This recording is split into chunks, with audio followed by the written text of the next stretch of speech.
Good morning, David. Hi, good morning, guys. What's up? So we all know the real reason why people aren't coming to New England. And Belichick is going to be here for a year. The Crafts are giving him 1 year to turn this around completely, and if he doesn't, he's gone.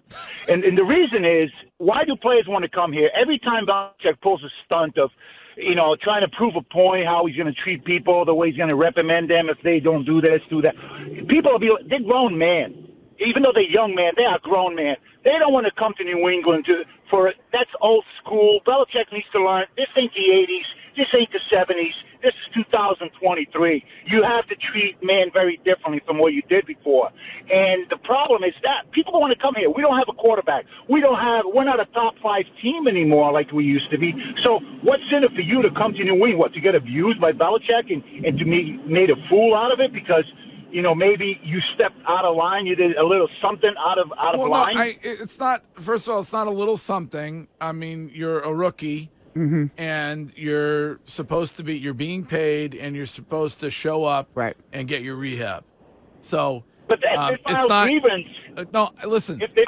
We can debate all day about the point at which we're at when it comes to society and whether or not people are ever going to be held accountable, and are going to understand that at some point in your life you have to work for somebody and you have to have a boss, and the boss is going to try to hold you accountable every once in a while. It's crazy when you think about it, though, because it's not just that he barked back at Bill about it. It's that he went against it in the first place. When you were playing for Bill, were there rookies who weren't showing up to things that they were required to show up for? Weren't they always worried? Maybe not even just for Bill, but for other players holding them accountable. Maybe that's where we're lacking here. Well, see, I think it's part of that is right, Courtney. Having a guy in the locker room that guys feel like, okay, he's gonna hold us accountable. Like that, who's that alpha dog in that locker room? But I also feel like it's the new era of the new athlete.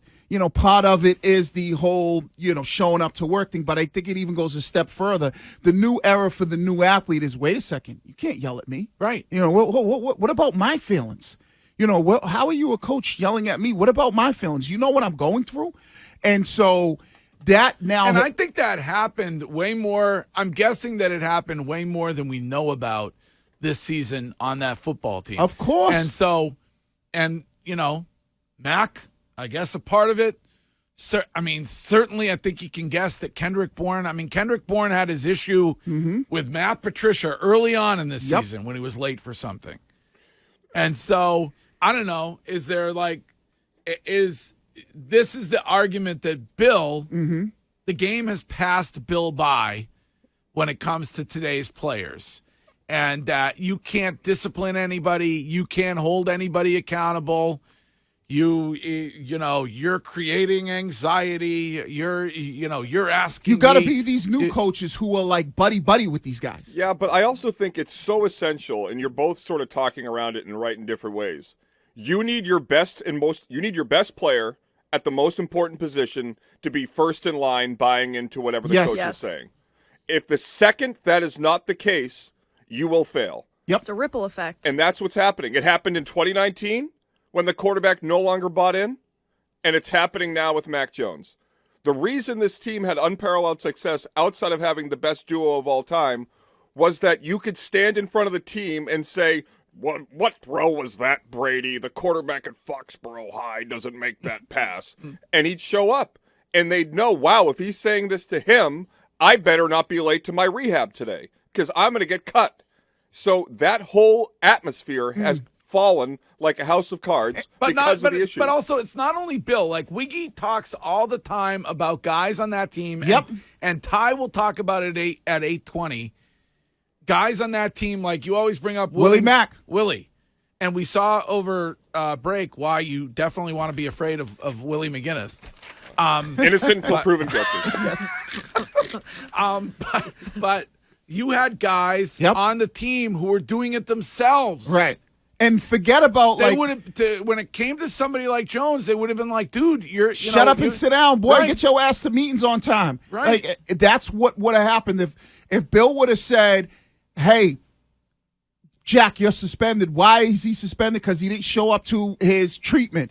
Willie and those guys would be like, if he started to stand up and say something, they would have been like, boy, shut your ass up and sit down before we take you in the corner of the locker room somewhere and we figure this thing out. You need to be here on time. We have high expectations. We expect you to be part of this culture and buy in because we are depending on you. And if you can't show up and to get treatment, and I'm a guy who's been here for X amount of years, a Pro Bowl or whatever it is at that time where Willie was, and I'm showing up early, I'm showing up to rehab, I'm showing up to do all, like that's where Judon has to step up. That's where McCourty has to step up. There has never been in 20 years of Bill Belichick here a report that makes it to the media that a guy is barking back at him in a team meeting. And not only that, never. Wiggy, in your experience, rookies were seen and not heard from with the Patriots forever. Yeah. The second a guy had a mic in his face and he was a rookie, you'd have, Colvin, you'd have Brewski, you'd have Brady being like, okay, goodbye, media. And this guy's a rookie, not only saying stuff after the pick six against Aaron Rodgers, saying, don't throw to my side, I'm a shutdown corner. He's talking back to the coach. Right, and that is because of how guys talk to the media, and we've had this conversation before, is a clear reflection of how the coach acts towards the media.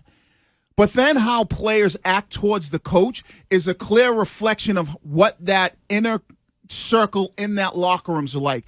And so if Curtis is right, if you're leader of the team and Mac Jones is kind of waving off the OC during the game and is kind of having, and Boomer talk about it, this douchey attitude. Open insubordination. Right? You don't think that other players then look at that and go, well, wait a second, if Mac can do it, I can do it. And before you know it, I know that Kendrick Bourne had some issues, and maybe some of those issues that we've heard, whether it's Bourne, whether it's Hunter Henry, whether it was Trent Brown, maybe those issues, we don't know what the extent of them are in that locker room. Yeah, well, but it's going to be infuriating to me if this is on Bill Belichick and not on Jack Jones. What do you mean by that? It's on him.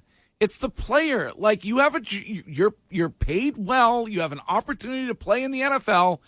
You do your job, and Bill Belichick has every right to hold you accountable. No, I agree with when that. it comes to showing up at rehab. Right, I agree with that, but the mindset of the player is way different than when I played. So guys feel like they can say more, they can do more. And Greg, what's the job description of Bill Belichick?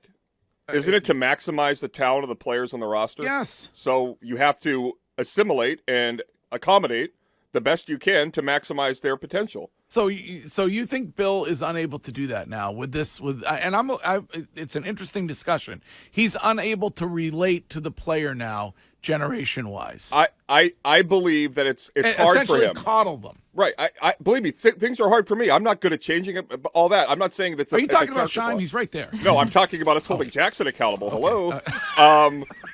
But in all sincerity, that's your job. You have to work with the people now to maximize their ability. And you know what? This all changed. We can talk about the coaching and all that, and everything's right. But there wasn't the open insubordination from Mac until after he came back from the injury, after the Bears pull. And the people in the locker room after that game, there was open mutiny, according to reporters, people saying, I didn't know what the plan was. So if players are sort of vacillating between the coach and the quarterback, and then they see their quarterback get pulled without being told after hearing Lisa Salters heard about the plan and they didn't, then you have people that are going to side with Mac. Yeah.